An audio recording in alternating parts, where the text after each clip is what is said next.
Bonjour. Quand j'ai reçu cette grosse boîte, j'ai cru que c'était comme d'habitude, la tête d'un opposant politique d'une république bananière qui avait refusé de voter l'achat d'avions Rafale à la France. En regardant de plus près, j'ai vu qu'en fait il s'agissait de batteries lithium-ion et qu'elles ne pouvaient voyager que en cargo aircraft only. Et donc je me suis dit, ah, ça doit être plus intéressant que ce que je croyais. Donc j'ai décidé d'ouvrir la boîte sans plus tarder. Après avoir lutté contre un phénomène de suremballage manifeste, j'ai trouvé 4 batteries Titan. Enfin 4 boîtes, on n'en est pas encore à la batterie. Dans ces boîtes,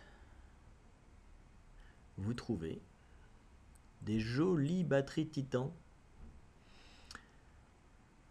3,5 ampères-heure, donc 3500 mAh, 11 volts, 60 watts.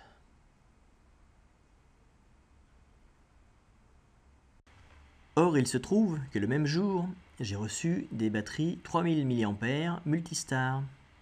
Et donc, je vais les peser. Et donc, la Multistar 3000 mAh, 180 grammes. Et la batterie Li-ion Titan, 3500 mAh, voilà l'étiquette, fait 140 grammes. Donc, il y en a plus et c'est moins lourd. Quelques considérations sur les poids et les prix. Donc pour la Multistar, on a 3000 mAh pour 180 grammes pour 18,56 $. Ça fait 16,7 mAh par gramme et 161 mAh par dollar. Pour la Titan, 3500 mAh pour 140 grammes au prix de 25,25 $. Ça fait 25 mAh par gramme et 138,6 mAh par dollar.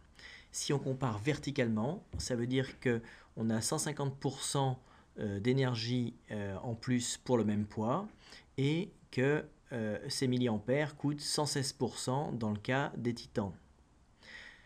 Donc les Titans sont un peu plus chères et plus efficientes. Mais si on regarde avec les frais de port, c'est les mêmes calculs la ligne en dessous, sachant que c'est hors de prix de faire venir des Titans, 76,2 $ pour 4 Titans.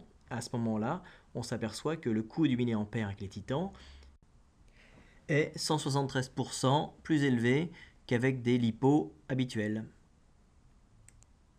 Calculs qui ne prennent pas en compte le fait qu'éventuellement les Li-ion dureraient plus longtemps que les LiPo, mais ça, je ne l'ai pas encore démontré.